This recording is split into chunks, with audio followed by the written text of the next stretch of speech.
Hello everyone, this is Jimmy and welcome to episode 11 of Seaopolis. Last video we set up our farm for like the 7th time, but now I think it's actually more or less done. I still have to add a whole bunch of seeds to it, all the tier 1 seeds, and then there's tier 2, tier 3 seeds, yada yada yada. Lots of useful stuff that we have to do, but most of that is just make a seed, plant a seed, add it to the door. So I'm going to do almost all that off camera unless something remotely interesting comes up. With that out of the way then, let's leave plant-related stuff alone for at least a little while. We did lots of planting recently. Today, I like to start off by taking some of our 70 levels and just tucking them away. When you do enchanting, right, if you do it at exactly 30 levels, you use less experience than if you do it at 70 levels. So, there is a item in the thermal series of mods that effectively holds experience. It's what the Tome of Knowledge used to be, but now it's called a Knowledge Concentrator. This is, or no, sorry, the Knowledge Concentrator is the add-on to like furnaces. That lets them get the experience. The Insightful Crystal is what holds experience. So I need to make a couple of these. I want to put one in our furnace just to get effectively free XP from ore processing. But this requires bottles of enchanting. And I don't think we can, this is tier 4. We can scrounge up tier 4 if needed. Can we just right-click one of these? Let's try it. Like, can we just right-click that to fill it up from our inventory? That would be nice, wouldn't it? 1, 2, 2, 3, 4, and bam. No, how do we fill these up? Does it say? Looks like they collect experience that you pick up off of experience orbs, but that does seem like a whole lot of work. I saw that there was also this item. I haven't the slightest clue how it actually works, so I figure we'll try it out. It might just allow us to stand on it, dump experience into it. That's my guess. Hey, would you look at that? And then can I... Well, first of all, can we just... Cannot do that. But can I get a bottle? And get a bottle of enchanting this way? Hey, we can. Perfect. Alright, so that's a pretty easy way to get some bottles of enchanting. In fact, I need 2 of them.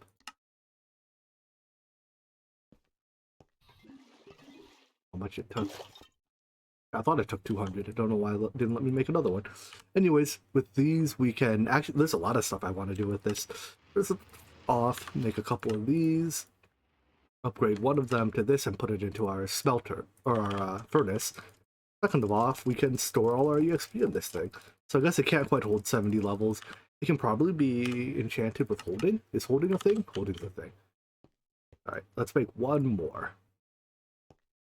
Yeah, it only takes 200 millibuckets to fill one, but it won't let me do it at 200. Weird. We can get down to 30 levels and then enchant this. Perfect. With holding 4. And I assume that just makes it hold more EXP. So shift right click to empty this one again. Put all our EXP in here. And now, oh, I guess we keep our EXP if we die. But now we can just have fine control over how much EXP we use to enchant and stuff. This knowledge concentrator, I think, just goes into the augment slot, adds this button here. I assume this is the take EXP button. So when we smelt something that gives EXP, yeah, click to claim. Look at that.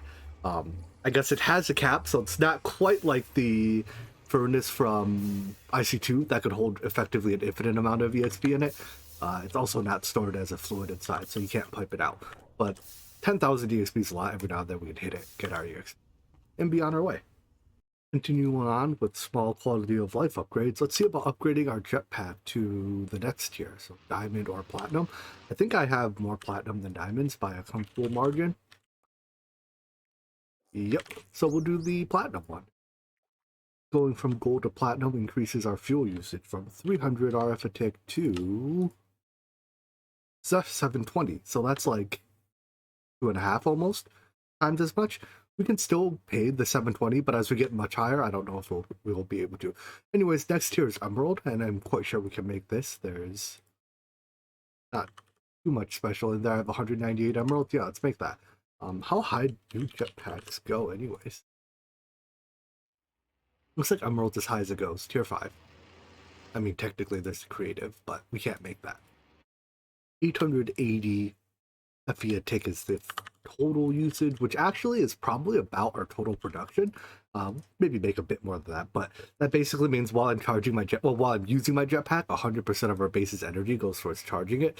It's probably suboptimal. We're going to need more power. So let's get a couple more wind turbines just to hold us over. Make it 10 more? Just to hold us over until we can make something better. And let's start investigating our options. I'm thinking we'll do mechanism power. We can start with ethylene, go up to fission and then fusion. There's some pretty cool stuff in the later tier mechanism power, and that'll make more power than we could dream of possibly spending. Starting from ethylene power, then, we make ethylene by reacting biofuel with hydrogen and water. This also produces substrate as a byproduct, and this substrate is later used to make HDPE with the ethylene. But the ethylene can also just be burned. There's not a tab here, but there's a gas burning generator that can... Oh wow, this is cheap. At least I think it is. This thing can produce a boatload of energy. Unless it's been nerfed in the configs. I think a single gas burning generator can produce up to like 80,000 RF. It's a lot. I'm going to take a number of relatively processing intensive mechanism machines to make the ethylene. And by processing intensive, I mean just there's a lot of steps involved in making them. So I'm going to set up some auto crafting for the components that go into them, namely gears and plates. Prior to here, I've been making these just by hand in batches, but now I think we have enough materials that I can afford to make dedicated presses for each of these. So we'll fully upgrade them, because why not? Right, and then these are, yeah, they're relatively fast machines. Now I should be able to make a crusher, so this is step one. Oh, I need one more gear. Mechanism machines can be a little bit picky about their sidedness, so in this version of Mechanism, all machines can be configured to have their inputs and outputs on any side. So here we have an electrolytic separator. Right now it's configured to take fluids in any side and eject auto eject off gases on the left and the right. While this can be changed, there are still some limitations, like you can't put both outputs on one side, and if the input and output are of the same type, like they're both fluids or they're both gases, you can't put them both on the same side either. So to work around that, I'm just going to use XNet, because when you use advanced connectors, you can access sides of the machine that you are not touching. So here the advanced connector is touching just the front side of the electrolytic separator, right, this side here, but I can extract the gases from the left and the right side as needed. So anyways, first two machines are electrolytic separator to make oxygen and hydrogen, and a crusher to make biofuel out of potatoes, which I'm growing in the farm. Next, we have to combine the two of those with more water in a pressurized reaction chamber. So this machine's interesting because it is a block, like most machines are, and it has 6 sides, like most blocks do. However, it also takes 6 inputs. So with 6 inputs, it actually uses every single side it has or 6 inputs and outputs, rather. If you do it with pure mechanism, that means you have to use every side of the machine to automate it. Right? There's a liquid in, or a fluid in, a gas in, the item in, item out, gas out, and energy in. So 6 sides to a machine. Now we get around that again by using XNet though, because we can just touch one side and virtually see all 6. But as I mentioned, using XNet, we get this down to effectively 3 sides to do everything.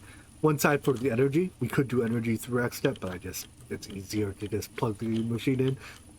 One side, the front side here, is connected to an advanced connector that gives it everything else, and then I just output directly to a chemical tank to save an XNet channel, but there's no reason we couldn't output through this connector as well.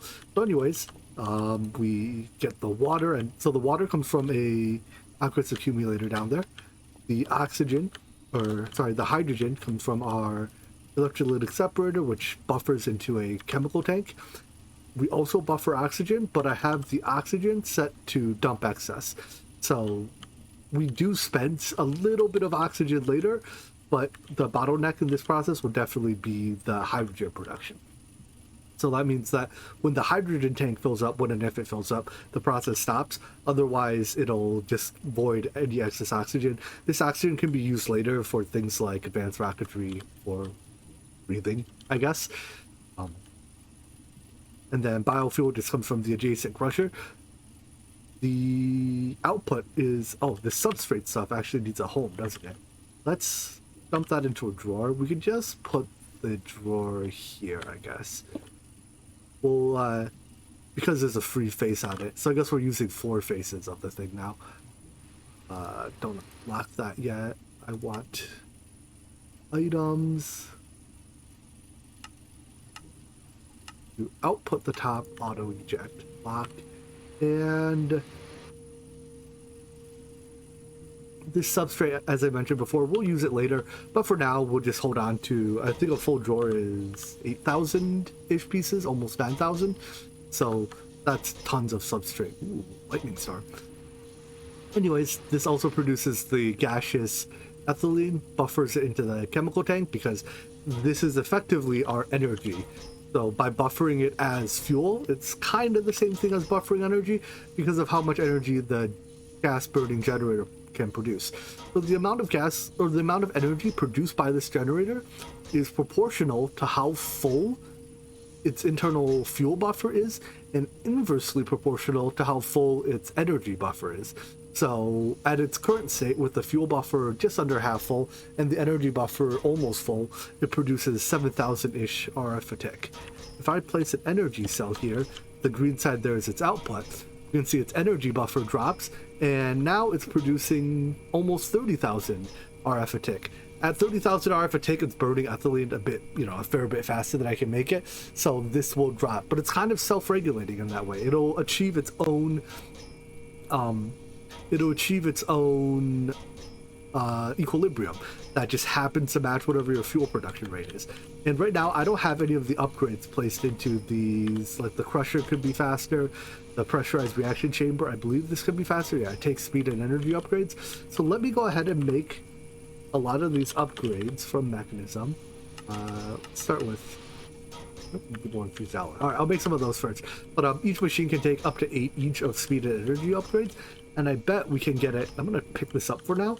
I bet we can get it such that the gas burning generator here will be full buffer. And at that point, it'll be max production. In most of these machines, if you put equal parts speed and energy upgrades, they retain their efficiency. So it takes the same amount of energy per operation. It's just that it does the operations faster. So that's those two. The electric lytic separator, I think, is slightly different there. If you have equal parts speed and energy upgrades, it still gets pretty energy hungry. In fact, well, I guess it's bottlenecked by how fast I can withdraw the hydrogen out of it. All right, that's fine then. But most machines with 8 speed upgrades scale from 0x to 10x, whereas some, like this one, scale to 256x with energy, which makes them extremely fast, but also extremely energy hungry. When running at full blast, it's 40,000 RF a tick. But that's fine. Anyways, that's the crusher. We can also actually upgrade the crusher to a factory so that it has 3 slots, and let's even go up to 5 slots. Unfortunately, that's the only machine in this series that do I shift right click? Yeah, it's the only machine in this series that has a factory variant. So we'll turn on auto sort. All right, so now we're making plenty of fuel. This thing has full fuel buffer. We're making ethylene probably fast enough to power at full if needed, as long as we have enough potatoes. Our potatoes probably don't craft fast enough. Do I have stack upgrades? No. Let's at least drop a couple of these. You know what? Let's just make 4. Turn them into a stack upgrade. Into the exporter to make sure we get all the potatoes we can dream of. Now it's just, if our farm is able to produce potatoes fast enough, which again, it might not be able to, we can also add our... Oh, we basically have no poisonous potatoes, never mind. But that turns it all into biofuel. There's some other things we can turn into biofuel, like the leaves. In fact, these are probably even more plentiful than potatoes. I'll drop them in here as well. But that turns into biofuels, eventually turns into ethylene. I think it's each piece of biofuel makes 100 millibuckets. No, each tube makes 100 millibuckets. So each potato makes 4, was it? Is it crusher? It makes 5. So each potato makes 250 millibuckets of ethylene. Anyways, let's drop our energy cube here and just see max production. Yeah, absolute maximum production is 72,000 RF a tick. That's having when you have a full ethylene buffer. And it's able to output that entire amount per tick into the energy cube. So we can now take the energy cube, which acts as our energy buffer. I'm going to leave some room here in case I want to put more gas burning generators later, and connect that to our main energy network. We have to configure, I think I have it sided right. I'll have to tell which side's the front on this thing. I guess we can have it such that only the back is input. Oh, there's double-sided mode. I don't know this had double-sided mode. Well, only the back is input. Everything else is output. There we go. And now our energy cube here holds 100 million-ish RF for to buffer our energy network. We run into this. Well, we don't really run into a problem here because the energy cube is capable of outputting up to 102,000 RF a tick. Our basic universal cables, because they function together, the total, like it says capacity here, right? But the throughput of the basic universal cable is the entire energy, the entire buffer of the entire network per tick across all connections. So we can transport 700,000 RF a tick through basic cables. I don't have to upgrade these into the more expensive but better cables just to get 100,000 RF a tick out of this. Just for demonstration, if I can get a trash can, it does seem counterintuitive how these cables work. But if I put that, you can see it can drain all the energy through one connection. Even though it says only 3,000 RF a tick, it's able to drain effectively 715,000 RF a tick, as long as there's enough, things to provide 715,000 RF a tick, which there isn't. Our max energy supply is this 102,000 plus maybe 20,000. No, it's not even going to be 20,000. Each one is about 200 RF a tick from our turbines. So like maybe 4,000 from those wind generators. Basically, the wind generators now make a trivially small percentage of our energy. All right, so to finish off our ethylene system here, I am going to get it to shut up because, geez, is it loud. So I want mechanism reset. There we go. The gas generator, shut up. The crusher, shut up. The electric lytic separator, shut up. Shut up. There we go. Peace and quiet. At this point, I'm kind of at a loss for what to do. So there's still plenty of stuff left in the pack, don't get me wrong, but a lot of it just seems unnecessary, kind of grindy, boring, etc. We have all of our mid-game infrastructure set up, or at least most of it. We're reasonably speaking ready to tackle the end game, but it's like, what does the end game consist of? So remaining things we can do include, there's really probably not much to explore in the ocean here left. I mean, I guess we could go underwater and explore stuff. I don't know. There's Twilight Forest, although the current iteration of Twilight Forest is exactly the same as it has been in previous versions. So there's really nothing new to see here. The thing at the end hasn't been done yet. Like the last castle, it hasn't been done for the last 10 years. I don't expect it'll be magically done anytime soon. So I don't really want to do Twilight Forest for the sake of doing that.